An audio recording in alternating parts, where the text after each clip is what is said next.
I want to introduce tonight's speaker, Jim Polczynski. Jim has worked as a consulting knowledge engineer for various steel companies, including Bethlehem Steel, Lukens Steel, Dofasco Steel, and Wheeling-Pittsburgh Steel. He developed an interest in the iron and steel industry in Lebanon and Cornwall while renovating and restoring the Cornwall Company Store. He is the author of Souls of Iron. A little plug here for you, Jim. Which tells the remarkable story of the Coleman Iron Dynasty. Jim is also currently the president of the Friends of the Cornwall Iron Furnace. So please welcome our speaker, Jim Polczynski.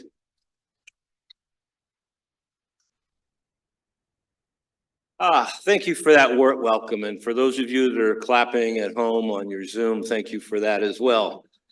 I'm going to ask a question. Any Fleetwood Mac fans out there in the audience? Okay, I know, yeah, I like that. So I'm going to start. And if you look at the title on the first slide there, you might guess what song I'm going to be reading from. It's The Chain.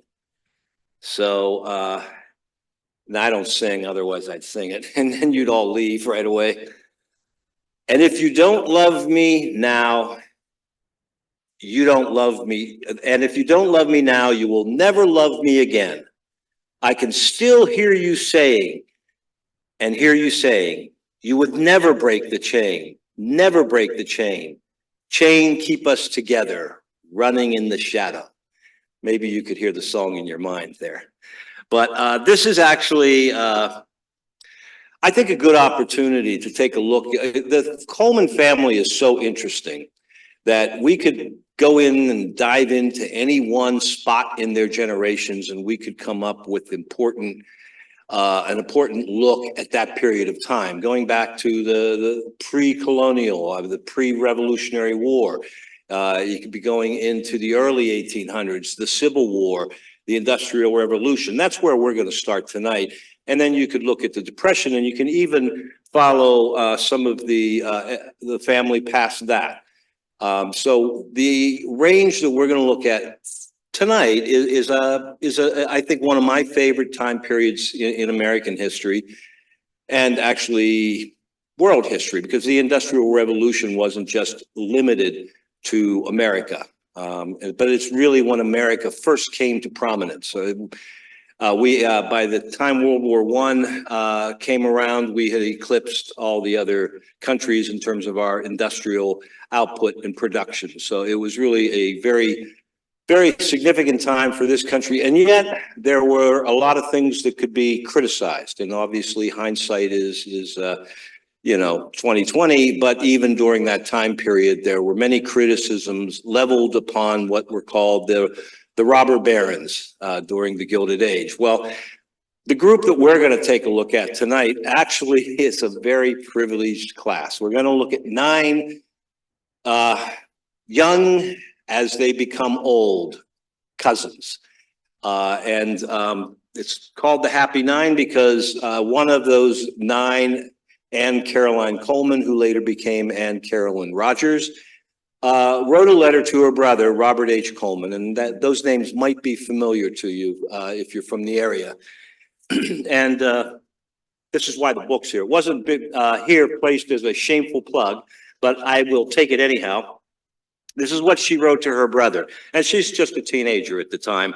And it's upon the announcement that the oldest cousin, which was Sarah Alden, announced her engagement to Dr. Richard Derby. So she writes to Robert, "How strange it seems that one of our happy 9 should break the chain and start off for herself. A new home for us to visit, a new cousin added to the family, a first wedding to make a fuss over, and to crown all, a doctor with blue eyes, a handsome face, and the new name of Dick," because they had had too many Roberts and too many Williams, so it was like refreshing to have a different name come into the family. "Glad the eldest of the girls weds first." So that's where we start off. Now, It's kind of hard to do a presentation of the Colemans without at least, you know, saying where did we all start? And it starts with Robert and Anne Coleman, but it's not their story. It's their great-grandchildren's story tonight. So we're going to be taking a look at the fourth generation from Robert and Anne Coleman.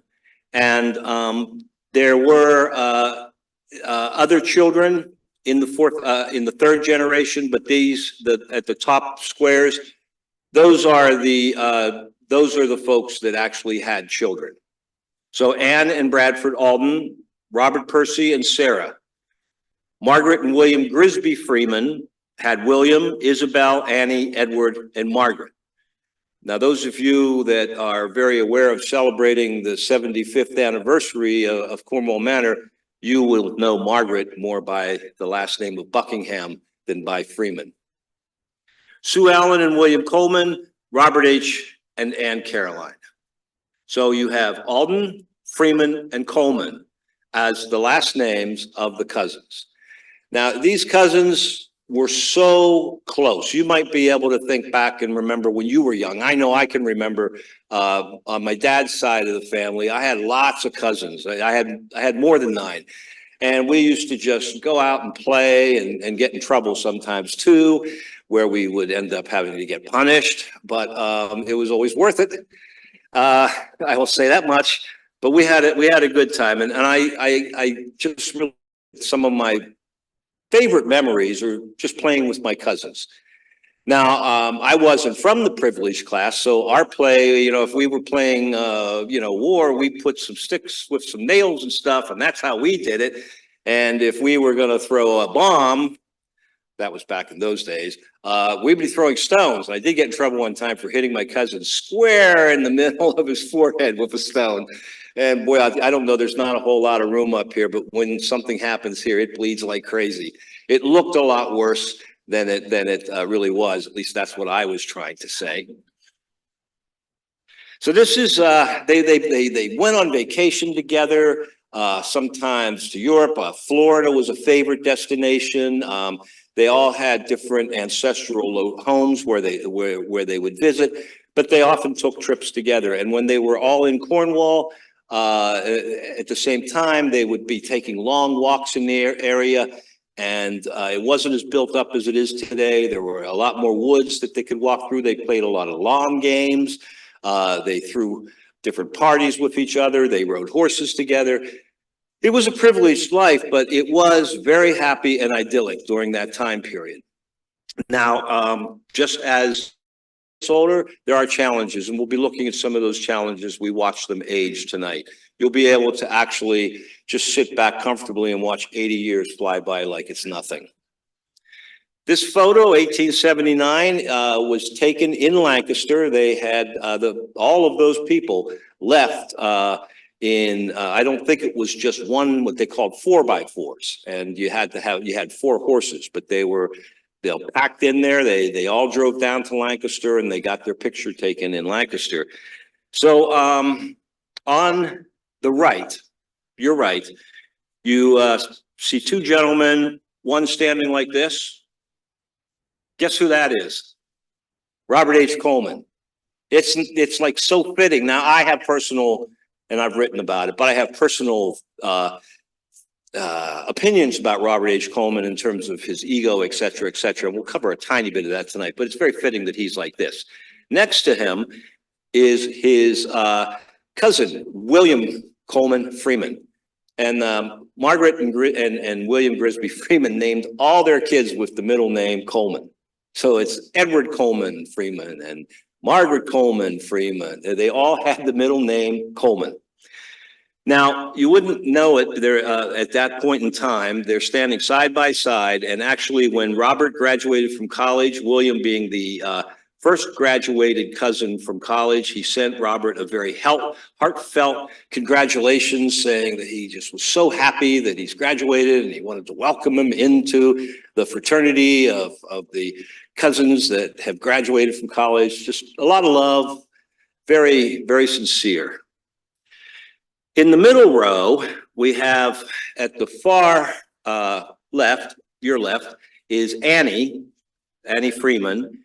And then In the middle there, we have the very middle in the second row, we have Robert H. Coleman's first wife, Lily, and next to her on her right is Robert H. Coleman's second wife.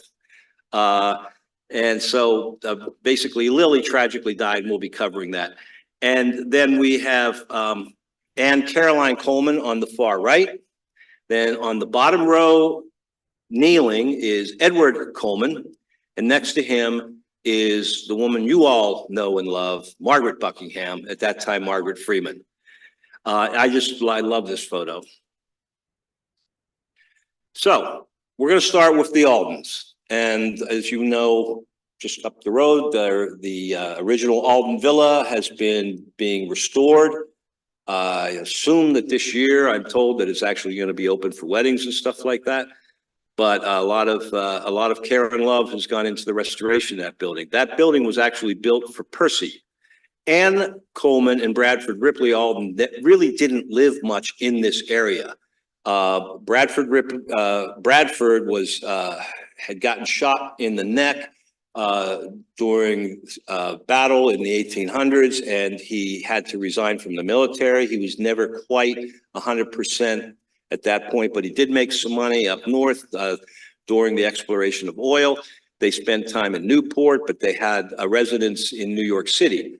Bradford died in 1870, and Anne had herself built a home in Oyster Bay. So I don't know if anybody's ever been to Sagamore Hill, Teddy Roosevelt's. If you haven't, it's really great to go see. It's Teddy Roosevelt's home in Sagamore, but just up the road a little bit, sitting on a hill, overlooking the water, is just this incredible house. And that was Anne Alden's home that she had built by McKim, who was one of the premier architects in the world. It was built on top of an old British fort, which is why they called it Fort Hill. Now, today it still stands, and I'll show you a picture of it, but they have completely covered the outside of the way it looked, but it's still an amazing and grand mansion. So the painting there is by, Bradford was an instructor of military tactics and French at West Point. And that painting there is by another instructor, Robert Walter Weir, who is very famous. This is a painting of Anne and Percy and Sarah. And of course the dog, who I don't know the name of the dog. I apologize. Now, contrast that painting with her in her red robe to the one next to it that is in at the Lancaster Historic Society of Anne Alden and Bradford. I personally, in my mind, when I think of Anne Alden, I think of the Anne Alden sitting at West Point in her red robe, and not the Anne Alden with whatever that is on her head. So her children. Now this is the Sarah. I think you can tell which one's Sarah and which was her husband, Dr. Richard Derby. Richard Derby actually is descended from a very wealthy family from Salem, Massachusetts, and there's actually a wharf that is still there called Derby Wharf.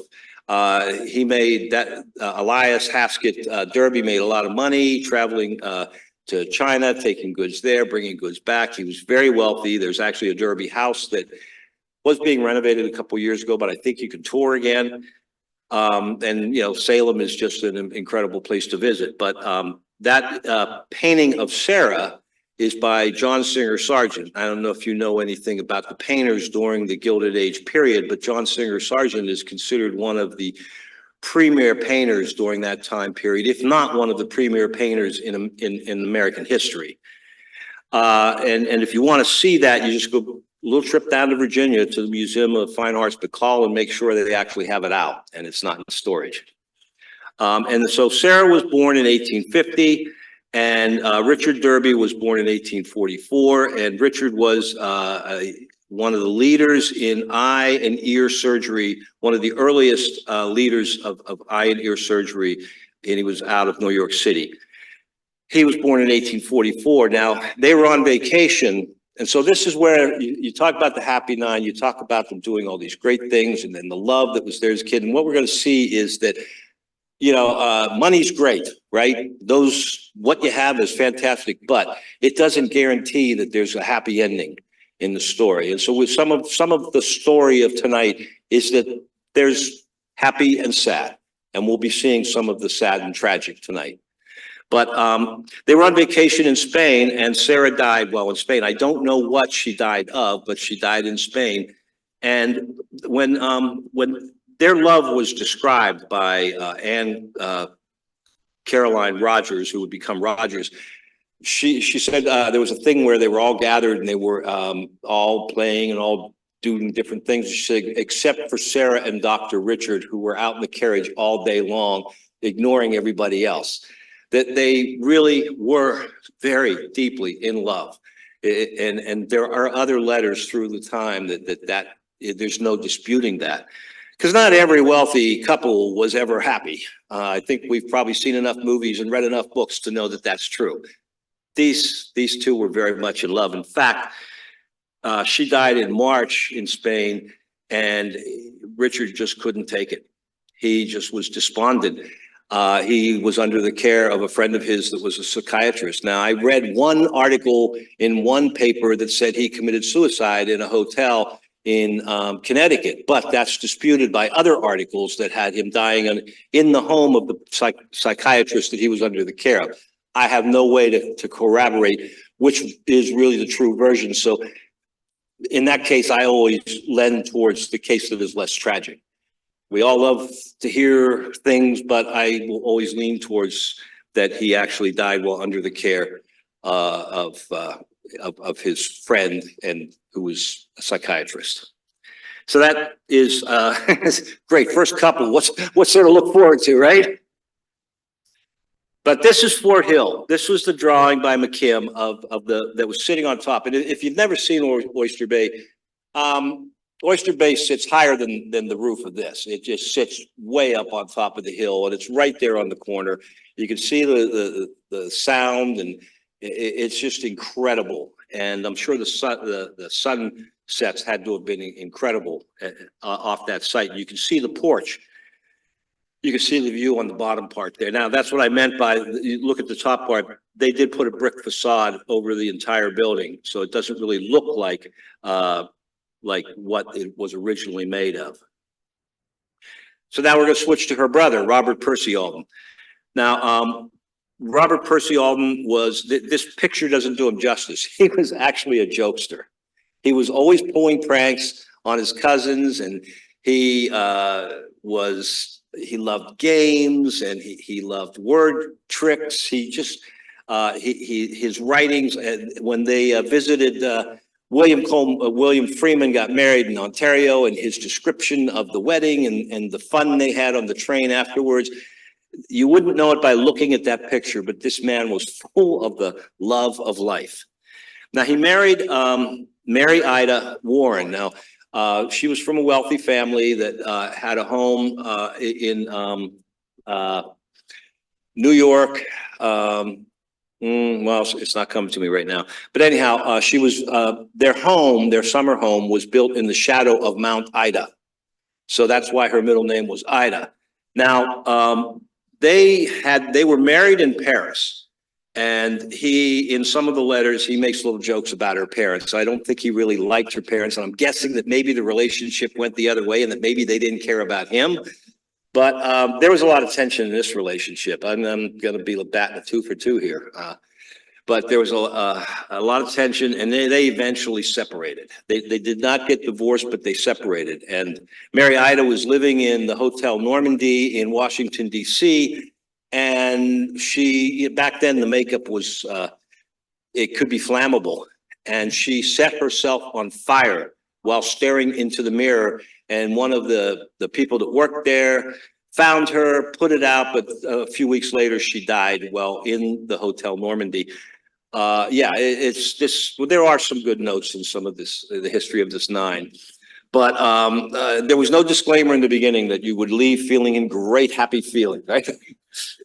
So anyhow, he had actually, she left him a little tiny something in her will, and he actually refused to accept that little bit. She had money from the Warren side. He had money from his side, which was the Coleman side. And so his one son died of meningitis when he was in his 20s, and the other son they had never married, and he's the one that died Christmas Eve in 1949, and that's why the Alden Villa got sold eventually to the, ironically, to the union workers. And well, today it's been saved. So that's Robert and Ida's story. Now, and the more I think about this, you're not going to ever ask me back. William Coleman Freeman. William Coleman Freeman was born before the Civil War. He was older than some of the other cousins we're going to talk about, and he was just an extremely intelligent man. He wasn't so much of a jokester. He wasn't so much of a free-wheeling kind of guy, but he was a very serious individual, but he loved the making of iron. Of this generation, he is the one who was the superior iron maker, in my opinion. He knew what he was doing. He wasn't afraid to take careful, planned improvements. He was really quite talented. Now, that's a picture on the left of him and his sister Isabel. And that's him in the middle with his son, William Coleman Freeman. See, you got too many Williams and too many things going on, but they called him Junior, the little guy there. And later he was known as the Senator. I thought that was kind of nice because we're going to end with the Senator. And now this is his wife that she died in childbirth, giving birth just shortly after William Coleman Freeman Jr. was born. That was Elizabeth P. Brown. She was from Canada, and that's where they were married. In fact, her father was a minister who presided over the ceremony. William Coleman Freeman there was a furnace that was in North Cornwall, which you can see there's a stone wall there today. It's just up the road if you've never driven down that way. The furnace is no longer standing there, but Junior's house is up on the hill with a, do not trespass sign in front of it. Y'all know kind of where I'm talking about, behind the Bluebird. So his mother basically built him the furnace because she thought that Willie should have a furnace. And it wasn't part of the family holdings. It was Willie's furnace. In fact, actually, when a little later we'll talk about Robert H. Coleman trying to, separate himself from the family, she basically made it clear to Robert, just like, okay, Willie, she shouldn't say Willie at that time. She said, this furnace is off limits. It's not part of the deal. So, how'd you like to have your mother buy you a furnace? That's pretty cool. Isabel never married, but it's like, that's a sad looking kid, but she doesn't look as sad with her dog. She kind of, it's not like she's smiling or anything, but she's kind of, just in my opinion, she's just kind of pleased with the way things are. I'm making that up, obviously. She died in 1929, so she had a pretty good long time. There's not a lot that Isabel did, but she was one of the owners of a lot of the properties around here. After the third generation basically passed away, you had for a long time, the men passed away early, but you had Anne Alden, you had Margaret Freeman, and you had Sue Ellen Coleman. They had really major shares in a lot of the business here in Cornwall. It eventually got passed down to the kids. Now, Margaret Freeman, not Margaret Buckingham, took a long time. She lived till she was, until 1894. So, the kids, even though they were well taken care of and had a lot of advantages, it took them a long time until they actually came into their inheritance. Annie died, as you can see, as in her 20s, and I haven't been able to find out what she died of, but it was listed in a number of papers. They lived in Washington, D.C. part of the year. They lived here. They had, so they had different places they went. So a number of newspapers in Virginia covered the fact that she died, but I just wasn't able to find what she died of. And that's Annie, the shorter one, with her sister Isabel. They all kind of look a little bit alike, don't they? And this is Edward Coleman Freeman. And this is actually, there aren't too many photos of Margaret Freeman. So this is one of them. And she looks kind of happy with Edward there. So it must have been a good day for Edward. He must have been behaving that day. But there he is a little later in life, looking very, regal, master of, his world. Edward, though, was actually never really an iron maker.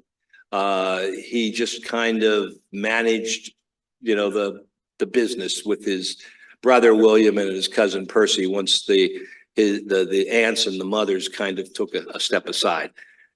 But Edward and William did go into business together when they purchased a little tiny piece of Robertsonia furnace. Robertsonia is just right down the word. They originally went in on it with only $100 each, and ended up that William Freeman became the chairman of Robertsonia. But we'll talk about that in a second. So here's the beloved Margaret Coleman Freeman Buckingham. But this is when we're going to talk about when she was Freeman. Now notice the dress there in the photo on the left. That's the painting you might have seen of her from that photo. And Jim, I ever see, I don't remember which one was which, Laurel and Hardy. Which one was the skinny one? Which one was the big one? Does anybody remember? Okay, so that's Hardy. So this is a picture of Margaret Buckingham's husband, Captain Buckingham. He reminds me of Hardy from Laurel and Hardy. He did love his dogs. He loved hunting. He just, I just think he was just a very steady person for Margaret during most of her, well, until he died. But for most of her life with him, I think he was just a very steady, loving influence. I think they definitely shared a lot of good love together. And then Edward is sitting in a very similar pose to what we just saw him in the last slide, sitting there on the corner, just looking very regal. So we've covered the Alden children. We've covered the Freeman children. Now we're going to talk about the Coleman children. Sue Ellen Habersham was from the Savannah, Georgia.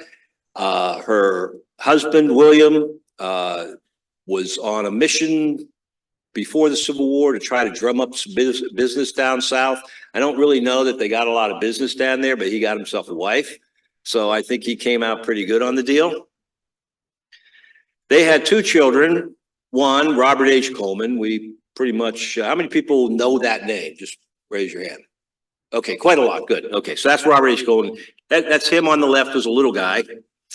And then his second wife, they're out in San Diego there, and you can see some of the warships in the background, and him and two of the kids. So the thing about Lily is, Lily actually died within the first year of marriage. And I always thought that Robert and William Freeman would have bonded more because their wives passed away roughly a year later, and they both suffered the same type of loss. They both loved iron making. I just would have thought they had developed more of a bond. But as we'll just talk about briefly, well, there's good reasons why they never did. On the right there, that's Robert H. Coleman after he lost his fortune. Yes, 1893, during that Great Depression. He had many problems financially, and he basically had to sell everything. He used to live very palaciously in the area. His last home was the anthracite office. And pretty much at that point in time, he had alienated himself completely from his family, except for his sister, Anne, who was very devoted to him and remained devoted to him for the rest of his life. This is when he moved to Saranac. Edith, his second wife, actually was a playmate of Robert and his sister Anne's when they were little.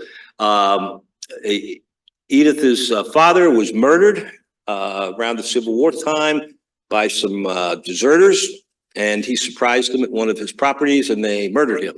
So Edith's mother basically didn't have any money. During the Civil War, the South was doing pretty bad. So she took a job at a school in Baltimore, but she didn't really have the means to be able to raise Edith properly. So Sue Ellen, they were actually very close. She asked Sue Ellen if she would take kind of Edith under her wing and, raise Edith, to have a good life. And so Sue Ellen did. So Robert and Anne grew up with Edith almost, as a playmate. Well, it turns out that after a period of time, after Robert's first wife died, well, he became very attached to Edith, and they got married in Baltimore.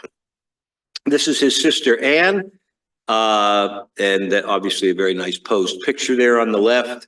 And that's her when she's older, and that's her husband, Rogers. Hey, Archibald, thank you. I figured all I have to do is start at the beginning of the alphabet and I'd hit on it pretty quickly, right? It's kind of like doing Wordle. All right, I'm going to start with an A and then I'm going to move to the B's, right? So they lived in Hyde Park, and they had a very interesting courtship, and Sue Ellen didn't actually like Archibald. Archibald was a little bit of a drinker, and he was a sportsman. He was actually good friends with Teddy Roosevelt, and he was just a real fun guy, loved to gamble, loved to drink. And there's actually one letter where Anne kind of says to him, look, mother's coming to stay. Can you kind of like behave yourself? And he's like, nah, it's too late now. But they had a mansion, which most people attest to the money that Anne had, built the mansion. But so picture the Hudson Valley. I don't know if you ever seen the Hudson Valley. And, you can look down, it's huge. I mean, although somebody from Seattle might say, well, it doesn't, match the Columbia or anything like that. But it's an amazing, well, it's actually an estuary, but we'll just call it a river for the purposes of tonight. It's just so amazing and wide and beautiful. Well, there were 3 mansions built in Hyde Park on top of the hill that had this view of Hudson Valley that's just exquisite. So here's the neighbors that bookended the Rogers property, which they called Cornwall, because there is a section of the river right there that's called Crum's Elbow. So that's why it's called Cornwall. So FDR's home is their neighbor if you're facing the river on the left, and Frederick K. Vanderbilt's mansion is on the right. Now that total frontage is miles. Okay, it's not like, oh, that's my neighbor, that's my, it's like all miles and miles of footage overlooking the Hudson Valley. And right there, smack dab in the middle is where the Rogers lived. It's really quite amazing place. This is Richard Morris Hunt, who also did mansions for the Vanderbilts, and he did maybe one of his most famous works was for George Washington Vanderbilt, which maybe you visited, which is the Biltmore down in North Carolina. This is the other thing that Richard Morris, he built Gray Towers for Richard Pinchot, previous governor of Pennsylvania. And if you go to Gray Towers, you'll see something that looks just like that. There's actually a couple towers there. Supposedly, and I don't have any firm documentation, the stone that was used to build Gray Towers was also used to build Cornwall. But I only know that from third sources. I don't have a primary source for that. So now we're going to kind of talk about that's the players. Now I want to talk a little bit about their business relationship with each other. It all basically starts with the third generation, and R.W. Coleman never married. He was incredible. What he did for the family's interest, it's just staggering the benefit that the family realized. He oversaw improvements to our little charcoal fired furnace right down the hill here. He built a hot blast furnace right up the road in Rexmont called Cornwall Anthracite, which was quite an investment. Of course, though, he waited until his cousins, George Dawson Coleman and Robert Coleman, built the furnaces up there where Coleman Memorial Park is. He waited until they worked out some of the kinks, and then he decided, okay, it's time to build. And actually, when he rode up there on horseback one day, he asked the foreman, how's it going? And the foreman said, why, are you interested? He says, oh, no, I'd never do something this foolish. But a couple years later, Cornwall Anthracite, He also purchased the Dudley, or what was at that time called the Dudley Furnace. It was renamed Donamore to honor his grandfather's legacy from Ireland. He expanded Cornwall Manor. I mean, I don't know about you, but you live here and you walk around these buildings and you see these like amazing pieces of architecture. It's just thrilling every time I see them.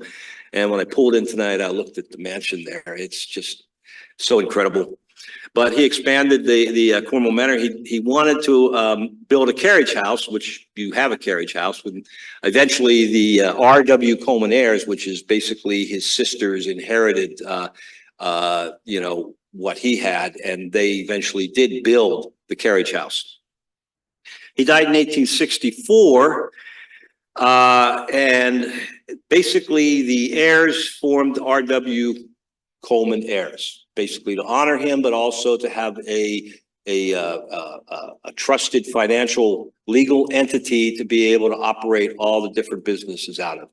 Now, they had to dissolve R. Coleman heirs in 1882. And the reason why is because one of those happy 9 cousins, Robert H. Coleman, decided, you know what? You guys built Bird Coleman Furnace, and you didn't give me and my sister a cut.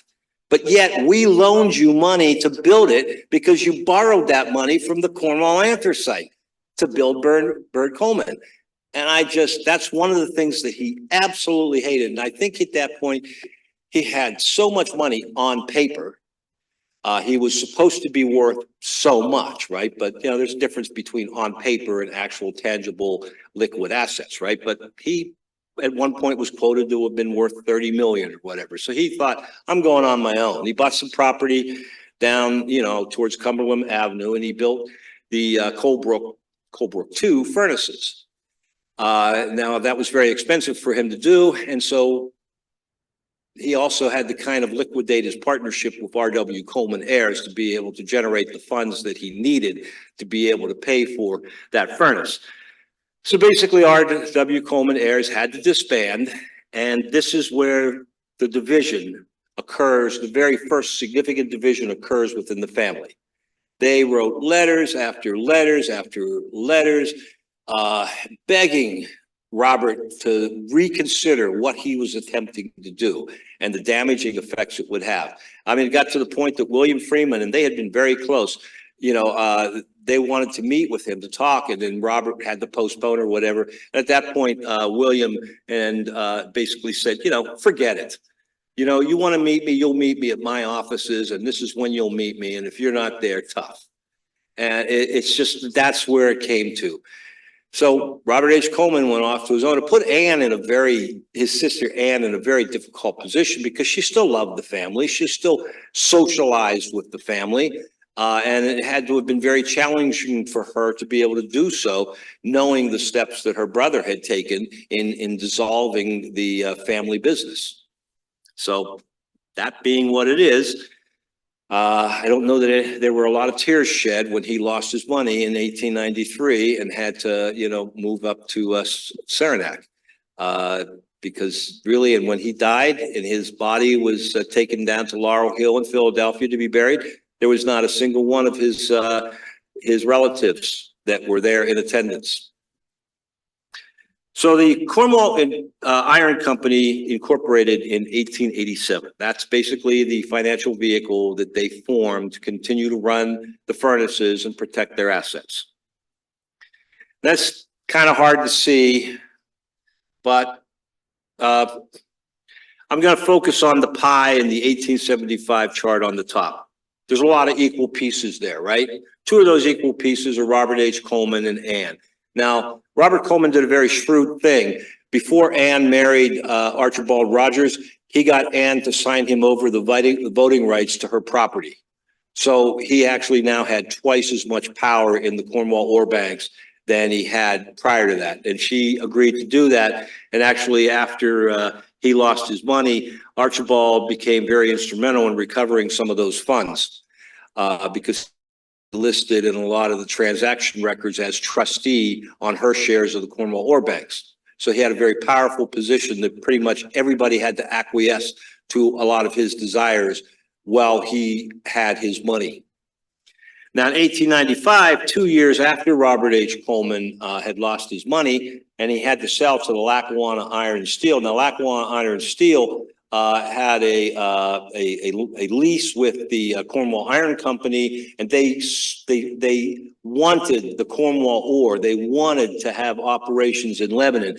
And when Robert H. Coleman got himself in his the circumstances, and he had to declare bankruptcy, Lackawanna swept in and bought the anthracite, and they bought the Colebrook furnaces.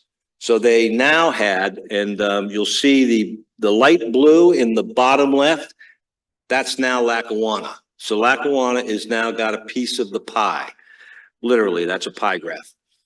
And then the orange, the orange is is Anne Rogers' share of her ownership under the trusteeship of Robert H. Coleman. Now, of course, then some magic happened in this area around 1916, 1970, depending what side of the coin you want to look at. Bethlehem Steel came to town, flush with funds, and said, we want it all. We want the factories, we want the ore pit, we want everything. And so they went around, and actually starting in 1901, they started grabbing up shares of some family members and some grubs. And they just continued that process until you see that the light blue there in 1916, that's all Bethlehem Steel. They own more than 50% at that point, and a few years later, they basically own it all. There's one problem they have with the ore. They might own all of it, but they can't stop this one company from coming in and just taking ore. That was Robinsonia. And Robinsonia had, through whole another talk would take, they had rights to supply one furnace from the Cornwall ore banks. They were never part of the Cornwall ore banks. So they were still pulling out ore even after Bethlehem Steel owned all of the ore pits. Robinsonia was still in there taking out, you know, hundreds of thousands of tons of ore to run their furnace down the road. So eventually they buy Robinsonia in the late 1920s, and one of the very first things they do is tear it down. They had no intention of running that to make money. They just tore it down. So the person who was the chairman at the time that Bethlehem Steel bought Robinsonia was William Coleman Freeman, Jr. Now this is him on the left is a young man, like just so proud of being a Freeman, I think, at that point, or he's just so regal or whatever. And there he is as a senator, seated down, looking really cool. He was kind of a cool guy. He basically, when his father had been on a trip to Princeton, that's what his father went to Princeton. He went to Princeton. His father came up to visit William Freeman Sr. He had kidney problems and some heart problems, and he died of pneumonia while he was visiting his son in Princeton. Now, the thing about this is that Robert, at that point in time, William Freeman has actually left the Cornwall Iron Company because they had some disagreements about who was running the show. And his cousin and his brother, Percy Alden and Edward, wanted him to fire the manager of the Bird Coleman furnace. And William Freeman knew a lot about making iron, and Edward and Percy really didn't know that much about making iron. And he basically said, you're not going to tell me what to do. I'm the one to make that decision. I'm not firing them. So it's like, you know, their aunts and mothers are all passed away. So it's basically them with the voting shares. So 2-3, you know, 2-1, you do the math, guess who wins? Edward and Percy. They basically say, well, we're sorry you feel that way, but you have to. And so William Freeman says, no, I'm not going to. I quit. So he bundled up the minutes and the notes and some little cash and some keys and some stamp, you know, corporate stamp, and he handed them off to him. And there's a letter, and it's basically at that point, this is brother to brother, and he says, dear sir, I hereby resign. So, you know, you would think that story would like have a super unhappy ending. But when William Freeman Sr. died in Princeton, the family rushed up to Princeton to try to be by his bedside. So even though there was a disagreement and he left that company, the Cornwall Iron Company, and just stuck to Robinsonia, there was still, so there are some happy endings here. There was still some love in the family. William C. Freeman Jr. did not inherit the chairmanship right away, but he did have the shares in Robinsonia. There was another gentleman who took over, but when he passed away, William C. Freeman Jr. Became the chairman. He also had invested in with some of his cousins in North Cornwall. So there were stories that went around that, you know, there was a reunion in the 1990s between the North Lebanon Colemans and the Cornwall Colemans. It was the first time, blah, blah, blah. It wasn't true. William Coleman Freeman was in business with the Brocks and the Colemans of North Lebanon. And actually there are records of them attending each other's, you know, different weddings and stuff. So that particular rumor is not true. But William C. Freeman had a big burden. He loved his Aunt Margaret. He really did. They were so close, and she trusted him with her vision of what she wanted the assets remaining in Cornwall to be. He labored over the sale of the Fairview Farms. He labored over different other sales in the area. He actually approached Cornwall Borough and said, "Hey, how'd you like this as a park? This as a park?" Cornwall Borough probably, thankfully, said no, because unlike the city of Lebanon, who took the Coleman Memorial Park and then couldn't figure out how to pay for anything, Cornwall Borough turned this one down. So there was a relationship between, and actually the Freemans were Methodists. They were very strong, believing Methodists. Actually, the Methodist church down here, a lot of Freeman money went into renovations on that church. And in 1949, see the numbers over there? 75th anniversary, that's why, because in 1949, for $20,000, this property, not just this buildings, the property went to a group of Methodists. And that's how Cornwall Manor came to be. And that's even a bigger story that needs to be told. Yeah, well, the furnaces, the furnishings, yeah, actually, well, and then that's a whole nother story. But yeah, furnishings, and there was an auction, and really, it's quite a story. So I mean, if you're a resident here, you have a lot to be proud of. I mean, I guarantee you, this is an incredible place with a legacy that is just, you know, I don't know, go around the country and try to match it. You know, there's some places, but this is pretty special, I think. So William C. Freeman, I think, fulfilled his aunt's wish. She wanted to have her memory. She wanted the Coleman memories. She wanted the buildings. She wanted them preserved. She wanted generations later to be able to enjoy what she had enjoyed during her lifetime. And so I think that came to pass. So he was a good steward of what his aunt had wanted. And actually, because she was the last living from of the Happy Nine. She lived a very long time. And I think that she thoroughly enjoyed life. Thank you.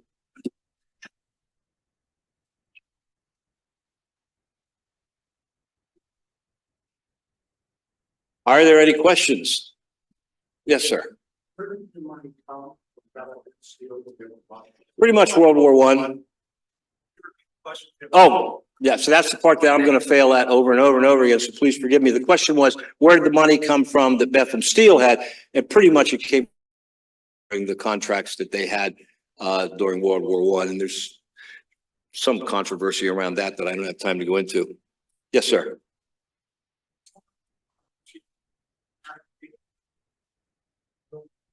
He became the major guardian of her will.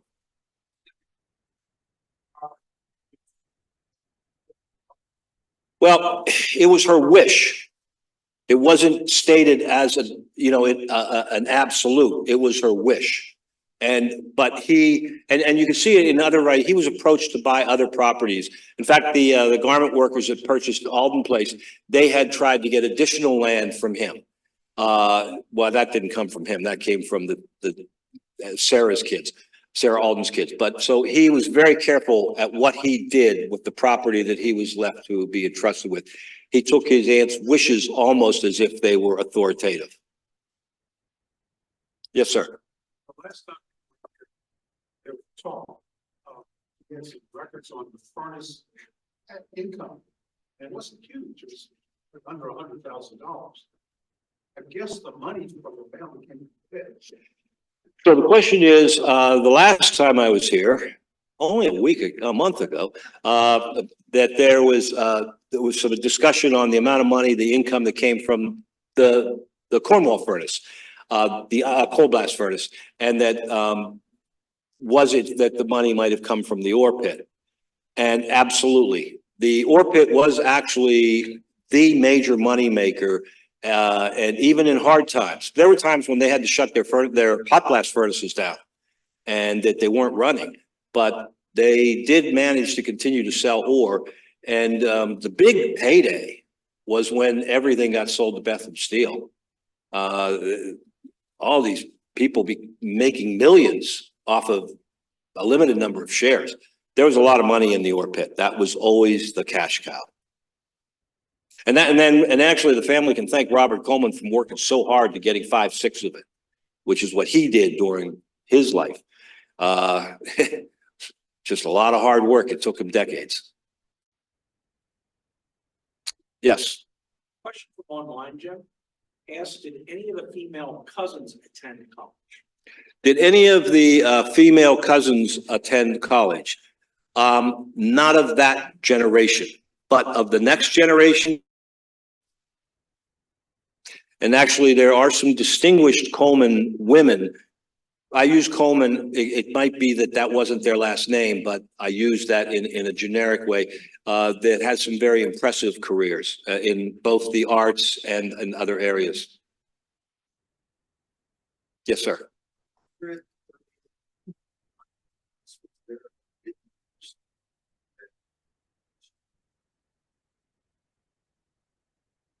Yes, so the question is, when Margaret Buckingham donated the Cornwall Iron Furnace to the Pennsylvania Historic Museum Commission, what was stipulated, she basically gave it to them as a museum.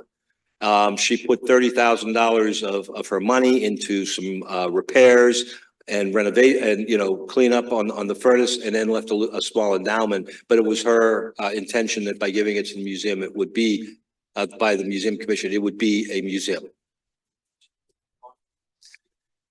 No, she didn't. But 1946, it was so close. I mean, they were ready. By the late 1940s, they were doing tours. But she knew that it was happening. So that part is. Anything else? Yes. The architecture and the facades. Matching those together, especially the furnace, and then other pictures show it to be pretty quasi-right. So, what about its beautification on buildings? So the question is, today, when you go around Cornwall and some other areas, and you see these beautiful buildings, these beautiful stone buildings with its Gothic architecture, et cetera, and you look at some old photos and you don't necessarily get the same impression. And the question is, what's different? Well, there aren't any furnaces running. And I mean that in the right way. I mean, the smoke, the dust, I mean, being around a place, a town that was very dominant, like Pittsburgh, for example, very dominant in furnace mills, there's just constant soot and dust and everything. It's been years and years and years since there have been any furnaces running around here, and we've had and people have taken care and concern and have had some of their homes repointed and some of their walls repointed. So people who have taken ownership and care for some of the buildings, it's just, we get to enjoy what they might have looked like. The other thing is, a lot of those photos are black and white, and sometimes they're even obscured by something called smoke. So we don't necessarily, I'd love to travel back in time once or twice, maybe 10 times at different points. And I'd like to say, what did it look like on this day? And what did it look like on that day? But we're fortunate that enough people have taken pride in what remains. When was the facade that we see today? Okay. The furnace, was it originally that way? Oh, okay. So I misunderstood. I apologize. So the question is, when did the facades of the Cornwall Iron Furnace get put in place? That would have been the 1850s. There was like the last gasp. They did a lot of improvements to the Cornwall Iron Furnace at that point in time. And it was, you know, like the last major effort to pour money into the productivity of the furnace. And that's when the facade, some of those buildings, actually, some of them are almost ornamental in a way and not so much functional. But yeah, I don't know, maybe if you've got millions of dollars and you take pride in the history of your industrial heritage, maybe you want it to look like how you feel.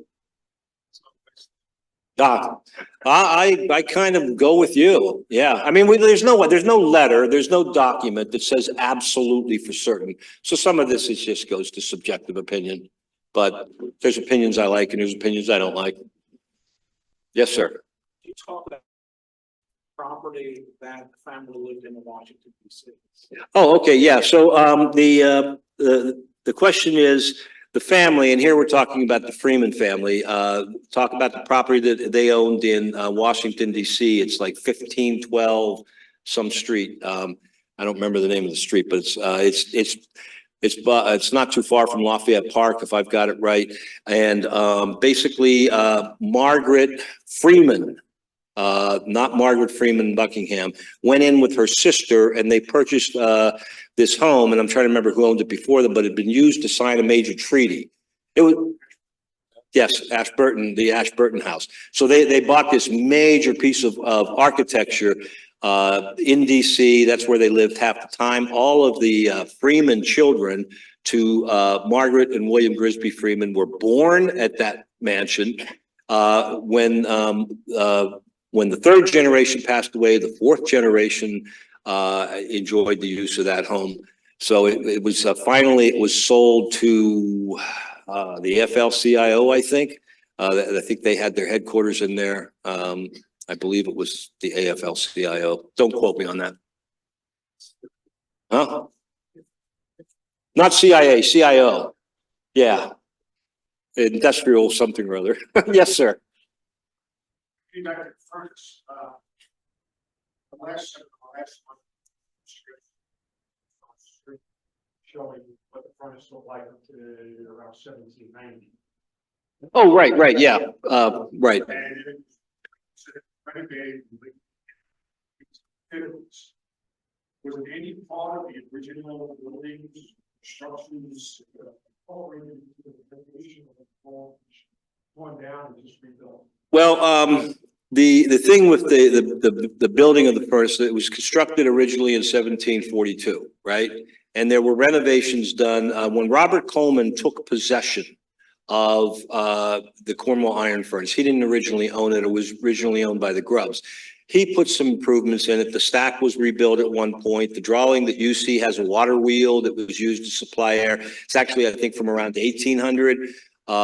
Then in the early like 1820s or whatever, they did some minor improvements. They did major improvements in the 40s and the 50s. They introduced steam.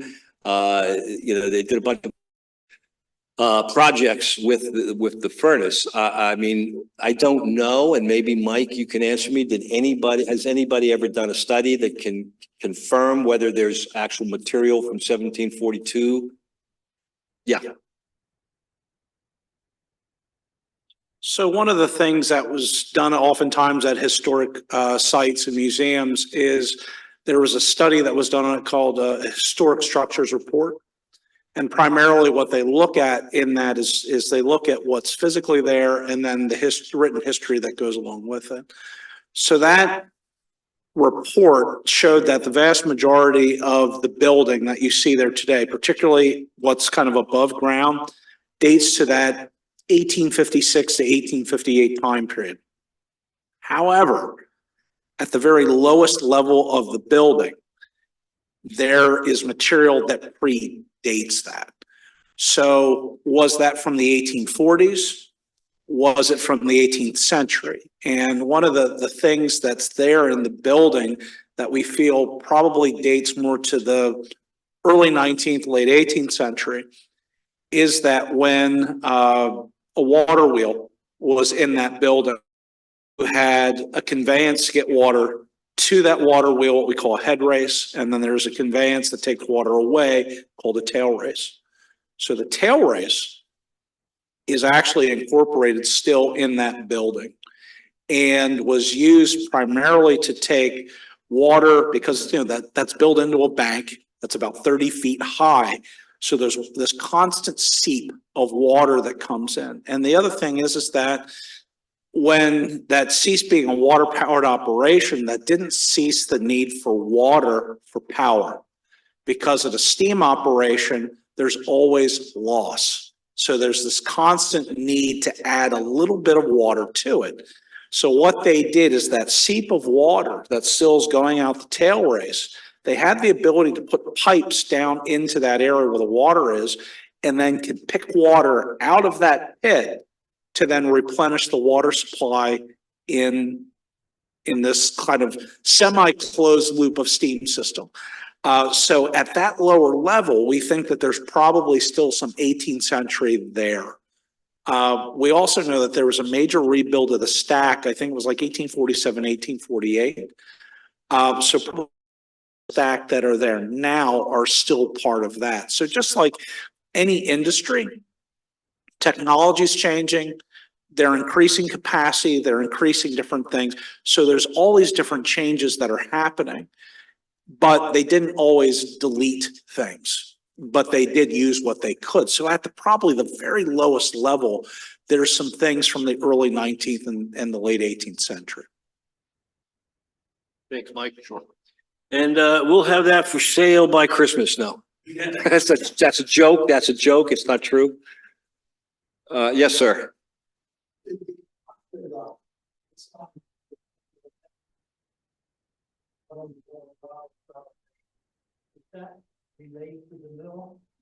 I don't believe it related to the mill. You're talking about the mill, the old mill that used to stand. You're talking about the old mill that's down by where the railroad bridge is. Okay, that's what I had thought you meant, the furnace, but it did have something to do with the mill that was down by where the railroad bridge. You can still see the foundation for it down there. They tore it down, I think, in the 60s, but it didn't relate to the furnace, to my knowledge. Correct? Yeah, I'll come up one more time. So, you know, the great thing about water power is that it's an energy that you can't really get rid of. You know, so you actually had water powered things that worked in tandem. So that water first would have come down, would have operated the furnace, would have fed then back into Furnace Creek, and then water was taken out of Furnace Creek, diverted to a head race that would have gone to the grist mill. And the grist mill was located where Jim had said, down by where the arched bridge is located. Matter of fact, directly across from it is a stone house that stands today. That was the miller's house, and the mill would have sat directly across from it. And because, you know, operations like this were built out kind of in the middle of nowhere, you know, had to be close to all those different raw materials that we needed for making iron, they oftentimes would have a mill operation that would be along with it because they have been providing flour for all the people that were working here. If you want to see something very similar to that in the village of Colebrook, so another one of Robert Coleman's furnaces, the one that he built there, the furnace, they're still part of the charcoal barn is still there, the mansion is still there, but on state game lands property just to the west, there's still a mill that stands, and it's the exact same setup where water at first would have come into the furnace, would have re-entered the creek, gone into another race, and then that would have powered that mill, and then would have gone back into the creek, and then a mill further down the run would have run it, and then there on and there on. So, well, I think we'll have to go ahead and conclude everything there. We'll be around for a little bit, so if you have some more information that you'd like, you can go ahead and talk to either Jim or myself. So I'd like to thank everyone for coming and joining us with this lecture. I especially want to thank Jim for his presentation, and for Kathy Donaldson and Bruce Chadbourne, who you see in the back of the room, for helping us to organize our virtual talk. I also want to thank the Friends of the Cornwall Iron Furnace who sponsored this program, and of course for Cornwall Manor for allowing us to use this wonderful space. If you enjoyed our presentation this evening, there is a basket in the back of the room if you'd like to add a few dollars so that we can keep presenting these things to you. We'd certainly appreciate that. And those of you, in our virtual space, if you'd like to go ahead and donate, we certainly would not feel badly about that either. So please join us for our next lecture, which will be all the way in summer, at the end of summer, Tuesday, August 13th, when Bruce Chadbourne, again in the back of the room here, will be giving a lecture, Memories That Linger, Cornwall's Gilded Age. Our next event will be on May 4th, when the museum will have a cast iron cooking demonstration. So please join us for that as well. And of course, just a reminder that the museum is open on Friday, Saturday, and Sunday for tours. Please check our website for details and tour information. So please stay safe, and good night, everyone, and thank you for coming out.